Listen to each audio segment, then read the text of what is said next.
on this computer. Okay. So let's go and take a look at our Canvas webpage for a second. I'm going to go ahead and load up our. So again, I will send this out in an announcement, so you're going to have it, but not this week, but next week during lab will be your exam. Okay. Let's see, courses on data structures fall 2022. And then I will go ahead and fix the due date right now. So the practice exam that I'll be sending out again looks like this, and I've went over it in a bit before, but I will go ahead and just go over it in a bit more detail now. Now, again, the format of the exam next week is as follows. It will be, let me around these lights.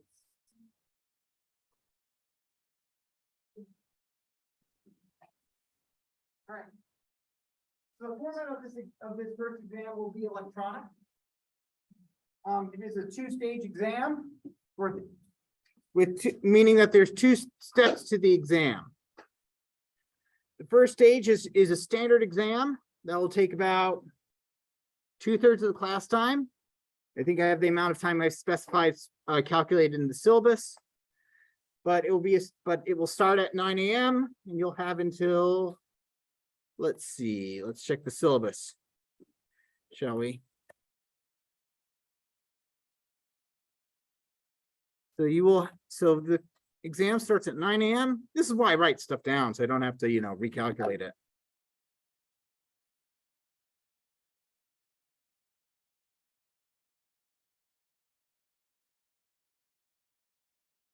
Really? Is this the old version of the syllabus? Nope, it's not. For 70 minutes. So your exam will be structured so that you have 70 minutes, which means I'm going to trim down the amount of time.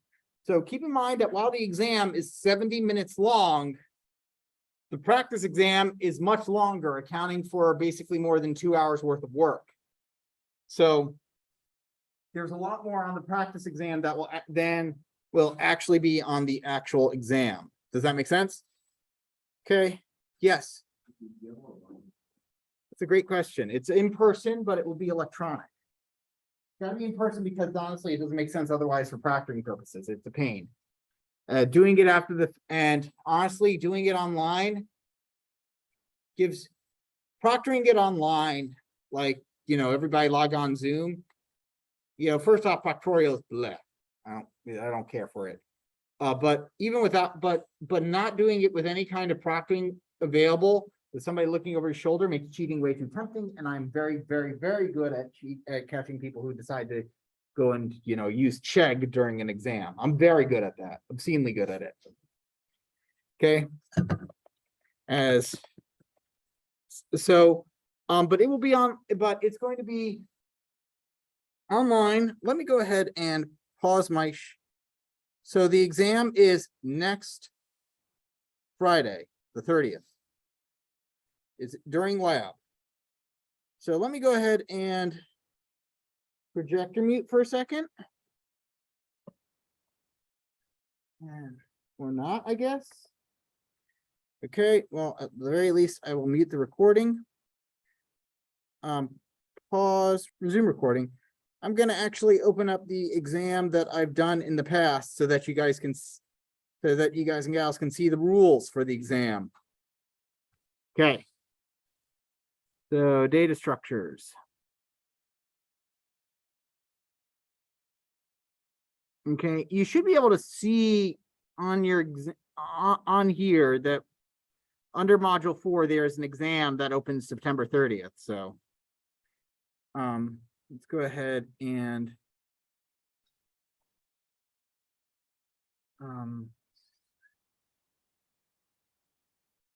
so there's a reason for me just blowing up the font size like that. Build. Okay.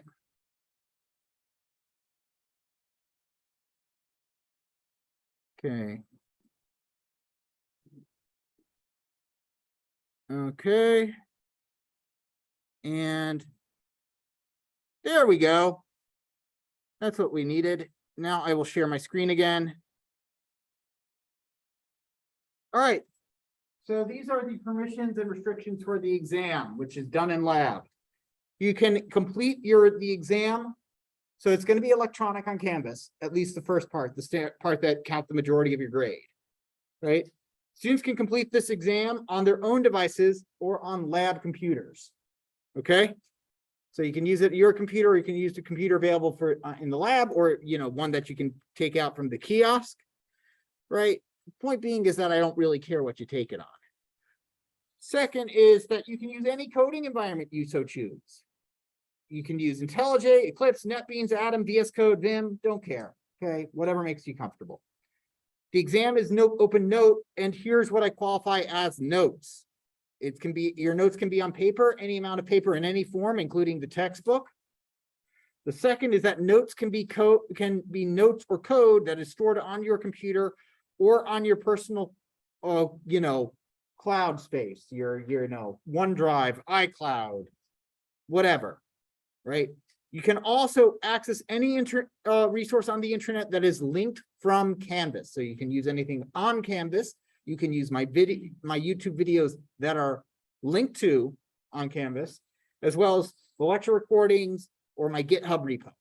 Basically, if you can click the link and get to it, you can use it, excluding Discord, because you can't chat with other people. Now you might be, if you want to actually review the videos while you're taking the exam, be sure to bring headphones, right? Because otherwise you won't be able to, or headphones that you can plug into a computer you're using, or can Bluetooth sync with the computer you're using, because otherwise you'll have to rely on subtitles, right? Which makes sense. What you're not allowed to use is resources on the internet that are not on your personal cloud, or those that are not linked to on Canvas. When in doubt, ask me. But basically, you're not allowed to essentially the entire point of this restriction is to make sure you can't just open up Google and search for answers. Make sense? Yes. Yes, that's a note that you can use the practice exam. You can have a copy stored on your computer. There you go. You can have it printed out, and now it's paper. Yes. Website that I find that's a good reference for links with, and I download it. Yeah, on my computer. That's it. That's good. That's perfect. That's fantastic. Part of what I consider being prepared is knowing. Part of what I consider appropriate preparation in computer science is knowing what resources will be useful for you when you're trying to do a project.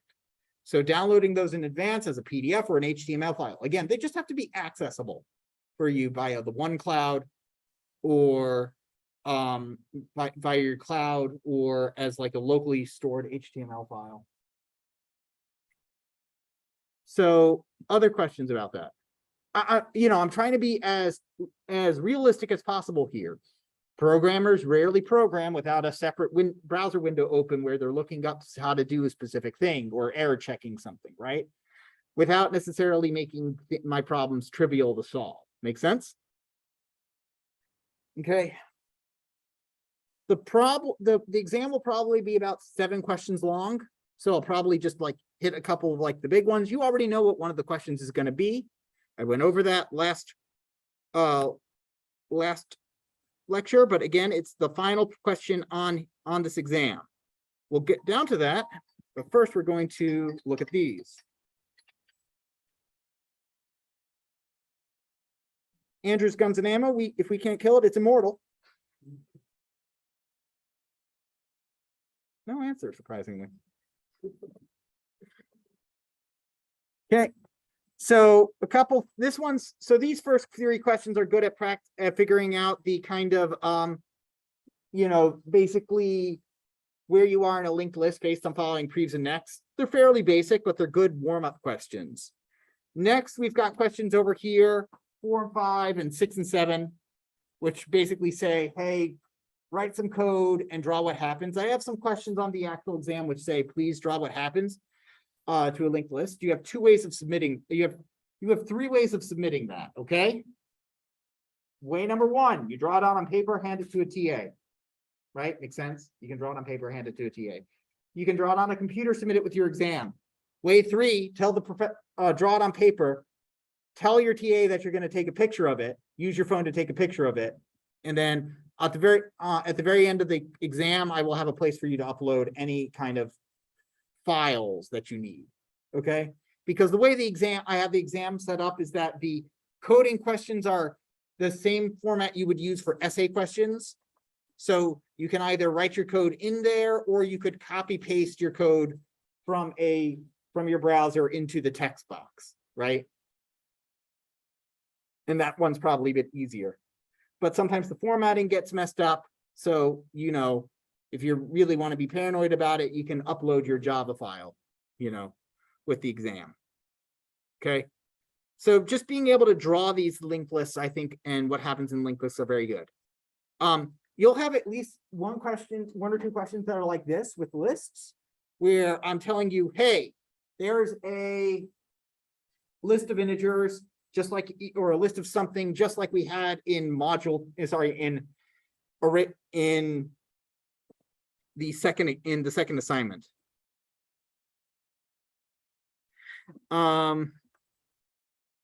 So questions like this, or questions like you would find on assignment 2, and they're certainly not going to be harder than what would be on assignment 2, because again, the amount of time. This is definitely around the area of the difficulty, I would say, although I would, you know, definitely make sure you worked out and understand the last problem, the remove all instances. So min max, like find the biggest and the smallest, add them together. You'll notice also that I have these questions under here, as I explained last time. One of the ways I test you on Big O is asking you to give me the Big O notation of what you just wrote. Okay. So questions like 9 and 10 will be good. I'll be sending this out as an announcement as soon as I'm done lecturing, by the way. So I'll send this out along with the date of the exam, so it's in everybody's email. Part 3 is a bunch of different problems to help you warm up for linked lists, as well as some actual tough stuff for linked lists. So for instance, delete list, which remove all items in a list, making it empty. It's got a ton of ways to do stuff. One of the ways to note is that whether something is public versus something is static, right? And the difference being is that if it's, sorry, not public or static, whether it's an instance or a static method. If it's an instance method, then you have access to the nodes, which is probably what we want to do most of it, which is a lot of times stuff that we want. But if it's a static method, we don't have access to the nodes. It's generally something that exists outside of the linked list class, so we wouldn't have access to the nodes. So, but it's generally going to be fairly straightforward on the exam, so you don't have to worry about being tricked or tripped up by anything. This one just simply says, hey, delete everything in the list. This one, again, instance method, so you can access head, tail in the node class. It was kind enough to put in the comments for you too, right? So given an item, count the number of times it appears. This one I find to be very good, right? This is a static method outside of linked list. A very good practice, especially if you did not do if you're not doing the solitaire encryption, which is given 2 sorted linked lists of integers and merges them into 1 sorted linked list. Make sense? So this is part of an algorithm called merge sort, but we're just doing a small part of that algorithm where we're just taking 2 sorted lists and merging them into 1 sorted list. Okay. And then I try to clarify with ambiguity wherever I can. Like you're allowed to remove items from the list A and list B, right?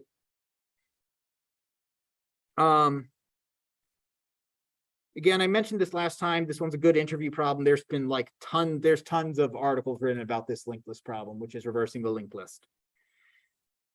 Then problem 15 is about a new linked list called a sorted linked list, where we keep it's a linked list, but it automatically keeps everything sorted. You don't add, so the add method here does not take in an index. It just takes in an item and it looks as to where to put it. It puts it in the correct place automatically for you. Make sense? because it's got to keep it sorted. You can't insert it as a specific index because that index might be wrong. So it just handles it for you. So this is, and this is a sorted linked list. You know, this operates on just basically a different type of linked list, but the stuff still applies. So, now there were two questions about here, just kind of back to back, that I rated as high value, 15 points here. And then this one over here dealt with sorted linked lists as well, or linked lists that happen to be sorted, right? So this is what we call in the pedagogical game a hint, you know. So just keep that in mind. Note the restriction over here that I put it in, that the solution must run in O of n time. On the answer, on the actual exam, if I have restrictions, I will say it is worth this amount of points. So here's what you need to do when you see that clause. If you can't think of a way to do it in O of n time or the restricted amount of time, but you can think of a way of doing it that's slower but will work, do it the slower way and take the 5-point hit or however many points it is, rather than just trying to fumble your way through an exam and not get any points, right? So this is one of the things that is super useful when you're going for programming interviews. When you do have to do whiteboard interviews for large companies. Doesn't matter how bad your first answer is, just get something on the board, because that shows at least you understand the problem well enough that you can throw a solution together, even if it's terrible. And being able to recognize that's a terrible solution as well also works in your favor, because then you can just say, well, this is the first pass. Now I can actually think about doing something better. And as I mentioned previously, you can expect some variation of this question, which tells you to compare and contrast linked lists to array lists on the exam. And since you can bring your notes with you, I would definitely have some answers written up in advance so that you could copy and paste that and save yourself some time and stress. Make sense? Okay. So again, you'll have 70 minutes to complete this exam. Then the second portion of the exam is that you will retake a lot of this exam again on paper in groups of 4, in groups of 3 or 4. You will split up. So this is what I mean by it's a 2-stage exam. Right? It will be worth, so whatever amount percentage the actual exam was worth, the group portion is worth the remaining portion out of 100. Okay. So 10 to 20%, it will be 20% this time. Your group sizes are 3 or 4. We will pass out hard copies we will most likely pass out hard copies, unless I can figure out an easy way to work on Canvas for you to write down. You'll have 1 copy or 1 submission per group. You get to form your groups, by the way. And you'll all get the same score on that. Okay. Now, I know some of you are like, oh my God, but I've been in group projects before and everybody else is an idiot in group projects. That's why we have the caveat over here that your overall score cannot be lower than your individual portion. So your group score portion cannot hurt your grade. It can only help it. So for instance, if you get an 87 on your individual exam, but your group score is an 82, I will put down an 87 and an 87 for both your grades. Make sense? So that's how so this is just simply, now that being said, from the people who I've heard that have implemented this type of exam, the group exam scores are generally higher than your grades. So than your normal grade. So this will help increment it, because generally somebody will have like you might miss like a clause. And so for like the add method over here, you might miss the clause about what you might need to do if the item is like less than everything else in the list. You might have just simply skipped past that part. And somebody might have skipped past the part that what if it's bigger than everything else in the list? But together you're able to point that out and put in the missing parts pretty easily. Right? And then get full credit on that. So it's very easy for people to kind of do that. And again, you'll have a shorter amount of time to work on this, but this is also going to be the second time you've seen the problems, and you'll probably already know the answer or have a combined approach to the answer. You'll be able to discuss these answers with a lot of people. Yep. If you can If a question doesn't mention time complexity, then I don't care about it. Okay. So the only other thing I have to mention is that what if you have a accommodation of some kind, like an extended testing time accommodation for that?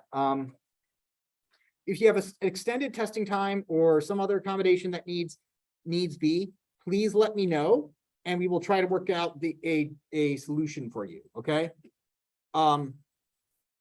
The easiest solution would be to start your exam earlier, which, I mean, since your exam starts at 9 a.m., starting at 8 a.m. would kind of probably be the easiest thing, depending on your time extension.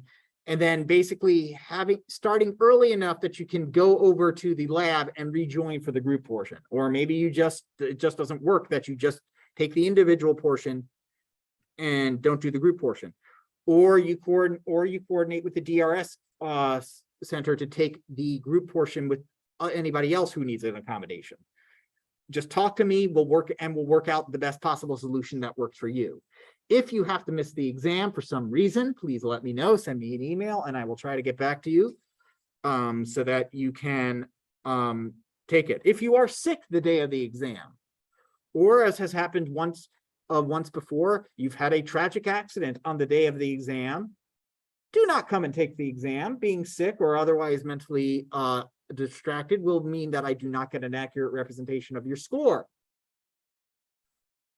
I want an accurate representation of how well you understand the material.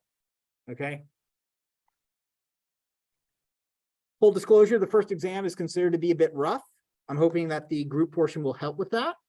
The second exam is generally considered to be a much easier kind of poll, and that does help. All right. Any other questions about it? Yes.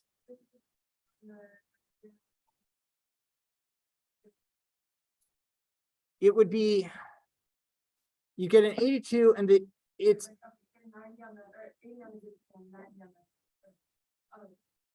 you get, well, it's the full score is, so the way I'm going to do it is that, like, your 80, if you got an 80 on the exam, that's worth 80% of the 80 exam points for exam 1. And then the 90 in the group portion would be 90% of the 20 exam points. So they're not equal. The group portion is worth less. It's basically a way to get a bit more points, to basically instantly make corrections and basically the entire point of doing this is that when you are taking an exam, that is when you are most wired to learn something you may have missed. And so I am taking advantage of that and exploiting that so that you can pick up on things that you may have missed. For people who know everything already, you can demonstrate you can master that by teaching others in the middle of an exam. Make sense? It is a learning tool as well as a way for you to get more points. But yes, everything is weighted slightly different. It's like your overall grade, you'd expect it to be about 80% of your, it's going to be 80% of your individual, 20% of your group. Yes. Do you know what the average on quarterly exam is? It depends on the semester, but generally it's never below a 70. It's always like, it can be I'd say mid to high 70s is the average, but that gets thrown out by the things is that you've got extraneous, like, it gets pulled down by people who basically don't show up to class and then show up to the exam and they bomb the exam. You'd be surprised how much a few low scores from that can just really drag down the entire grade of a class, especially for that. But this one, honestly, I can't remember the average. It's somewhere between mid 70s to low 80s, I would say. All right. Yes. So for questions like this, where we're thinking instant method, we're like, like we're also building our own class. Right? You do not have to. All you have to do is answer the question that is provided. If you wanted to, however, if you wanted to test it, then that would necessitate you building your own class. Okay, and then also well, we're assuming that like, we already built the class for the majority of it, right? So, Yes, will we also be given like do we assume we have variables already, like head and tail? yes, you would assume those things, like say, like over here. Yeah, you would be able to assume that you'd have the common things of a linked list, like head and tail. Mhm. All right. That's a very good question. All right, any other questions? All right. So is it starting to rain again? Now? Yeah, it's not gonna rain too much today, I'm hoping. But yeah, so what I'm gonna do now is I'm gonna go ahead and send out the email with the exam date and this practice exam attached to it, as well as put in the due dates for some of the other homeworks. So, and then I'll be around to help. So stop share. And